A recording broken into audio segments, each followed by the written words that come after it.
자, 노복궁을 보겠습니다. 노복궁은 옛날로 말하면 이제 아랫사람, 즉 종이죠. 그런데 현대적인 의미로는 이제 아랫사람이기 때문에 자기가 부리는 사람 이런 게 되겠죠. 우리가 이제 아랫사람을 부릴 정도 되면 자기가 나이가 들어야 되겠죠. 그래서 말년운에 속하겠죠. 말년운은 우리가 이 하부를 보죠. 하관. 그래서 이 밑에 쪽을 보고 이제 자기의 인간의 그 사람의 말년운을 보기 때문에 그걸 참조하시면 좋을 것 같습니다. 자, 노복, 수, 간, 양, 해문. 노복을 볼 때는 노복은 모름지기 봐야 된다. 두 개. 양쪽의 해문, 바다의 문을 봐야 된다. 바다의 문이 어디냐면 입끝이래요. 그래서 양쪽 입끝을 봐야 한다. 단미, 단정한 눈썹이죠. 눈썹미, 단정한 눈썹이 영화스럽고 뭐 이제 뭐 꽃뿌리 뭐 영자 뭐 그렇게 본다고 하면 굉장히 밝고 똑같은 의미죠. 맑으면 영화스럽고라고도 할 수 있지만 그냥 밝고라고도 보면 좋을 것 같아요.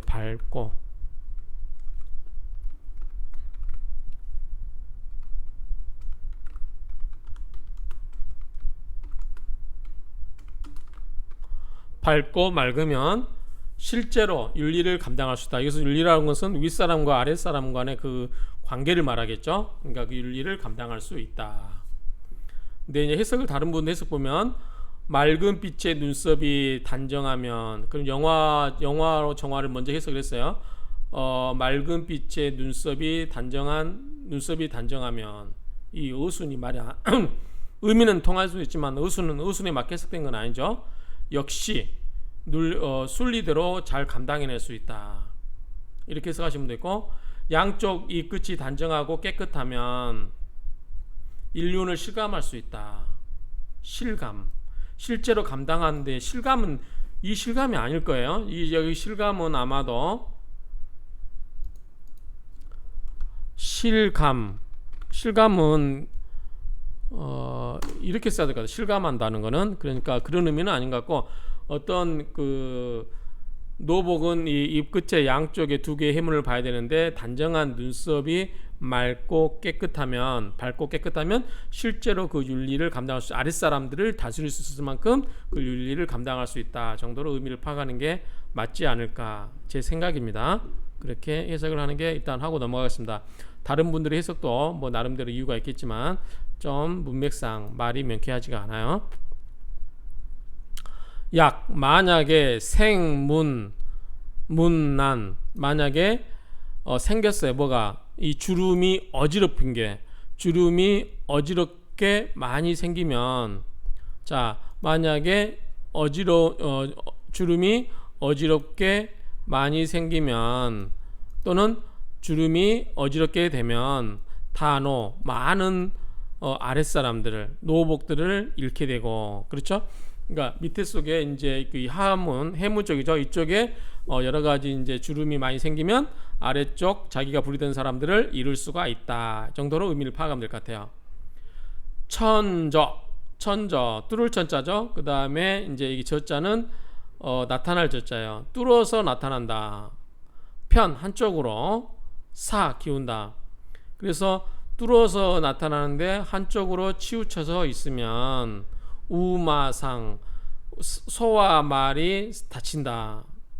그래서 이거를 이제 교통사고로 봤어요. 교통사고로. 그래서 천저, 편사, 우마상 이렇게 해석했는데, 다른 분 해석을 보면 그러니까 이렇게 해서 그 교통사고 난다고 해석하신 분이 주선인 교수님이고, 자, 구멍이 패이거나 뚫린 거니까요. 자, 천자가 구멍이 뚫리거나 꺼지거나 한쪽으로 기울면 기울면 소나 말이 다치게 된다. 이렇게도 해석하신 분도 있어요. 근데 이게 달마상법 시대에는 소와 말은 교통수단도 되지만 어떻게 보면 재물적인 가치가 있을 수도 있죠. 집에서 말은 이제 교통수단도 될 수 있지만 소는 말이 될 수도 없겠죠. 그래서 어찌됐든 이제 재물이 손괴가 생길 수도 있다. 이렇게까지 해석할 수도 있는 부분이 있을 것 같아요. 그런데 어쨌든 그 깊은 뜻은 우리가 이제 차츰 공부해가면서 알기로 하고, 어쨌든 이 주름이 어지럽게 생기면 많은 노예들, 많은 노복들을 잃게 될 것이고, 어떤 노복도 옛날 보면 재물이잖아요. 그 사람이 부리던 재물이기 때문에 재물들을 잃게 될 것이고, 그 다음에 삐뚤어져서 나타나게 되면 소와 말이 다친다. 그래서 재물에 손상을 입을 수도 있다라고 해석이 돼요. 그런데 어찌됐든 이 부분을 교통사고를 당하게 된다라고 해석하는 부분도 있고, 구멍이 패거나 꺼지거나 한쪽으로 기울어지면 소나 말이 다치게 된다. 이렇게 되어 있는데, 어쨌든 뭐 같은 의미로 봅니다. 그래서 이거를 제 나름대로 해석을 할게요. 그러면 자,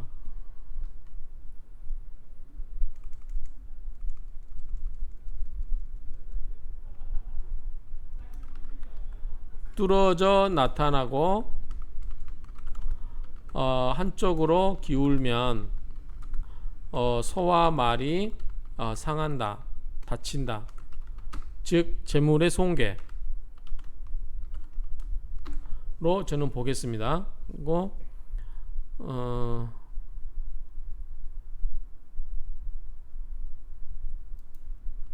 요거는 이렇게 해석을 해버리겠습니다.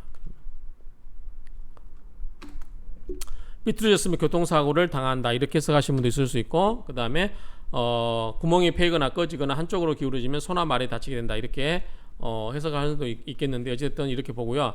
참고로 이게 천차 옷을 입은다 할 때는 이 차가 저가 붙을 착입니다. 그런데 여기는 그런 뜻은 아닌 것 같고요. 어찌됐든 이렇게 된다. 지고가 평판하고 가득 차면 절로 자지, 스스로 이르게 된다. 그래서 그 복이 스스로, 우리가 말하는 복자가 아니고 그 노복 할 때 복자가 스스로 이르게 되고 이제 절로 많아지고 그 말이죠.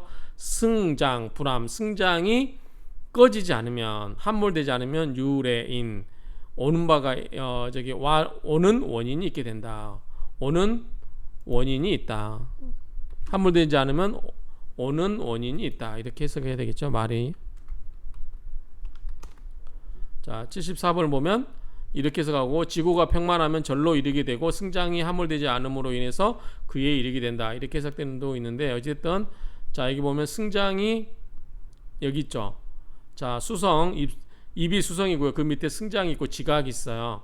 그래서 지고라고 하면 이 부분인 것 같아요. 노복, 이 부분이 평평하고, 이게 아래턱이 평평하고, 그리고 가득 차면 그 노복이 많아지고, 그 다음에 승장, 이 부분도, 이 승장 부분도 꺼지지 않으면 그런 게 오게 되는 원인이 있다. 즉 재산이 뭐 증가되거나 노복이 많이 오게 되는 원인이 있다 정도로 이해를 하면 될 것 같아요. 좀 어렵죠? 너무 해석이 명쾌하지가 않아요. 이게 지금 특히 달마상법이 나, 간, 오악, 조, 천부. 자, 그리고 간, 보하다, 오악이 뭐냐면 양 광대뼈, 이 양쪽 광대뼈, 코, 턱, 이마. 우리가 중앙, 남악, 북악, 동악, 서악 이렇게 썼죠. 이 오악이, 조는 아침 조자도 되지만 이제 중국어에서 보면 조가 차오 뜻으로 어디를 향하여, 햇빛을 향하여, 뭐 해바라기는 햇빛을 향하여 움직인다 할 때 이 조자 이렇게 쓰죠. 조 차오티엔 뭐 이런 식으로.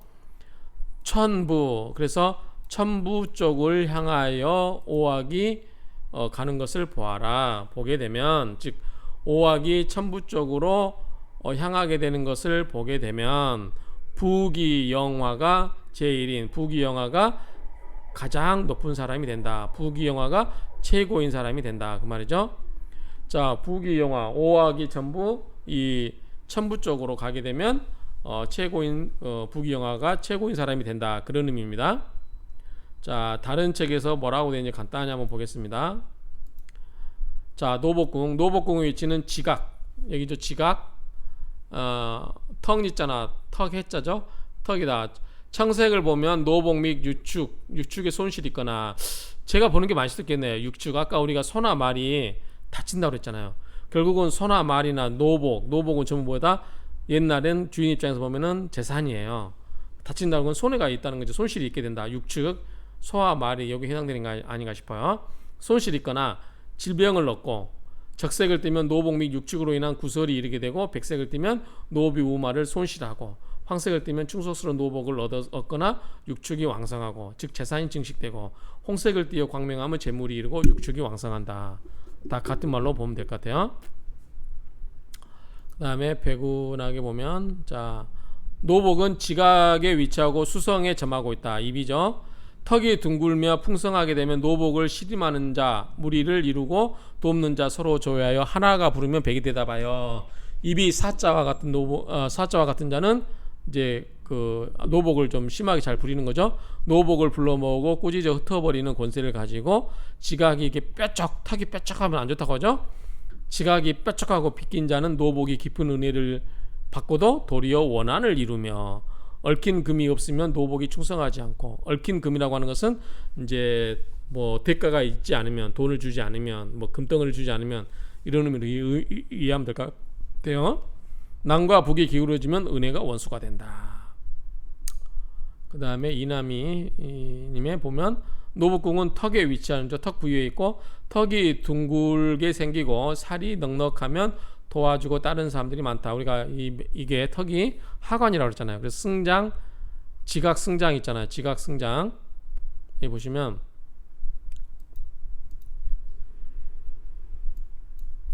자, 승장, 수성 승장 지각 있잖아요.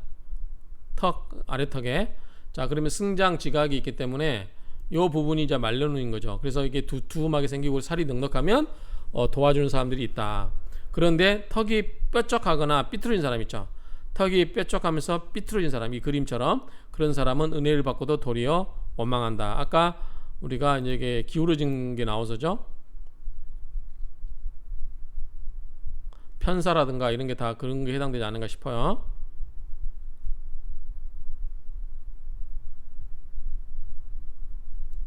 그 다음에 턱이 삐뚤어진 사람은 은혜가 원수가 된다, 이런 이야기고요. 자, 그러면 자, 한번 비슷한 얘기니까 원문을 읽고 마치겠습니다.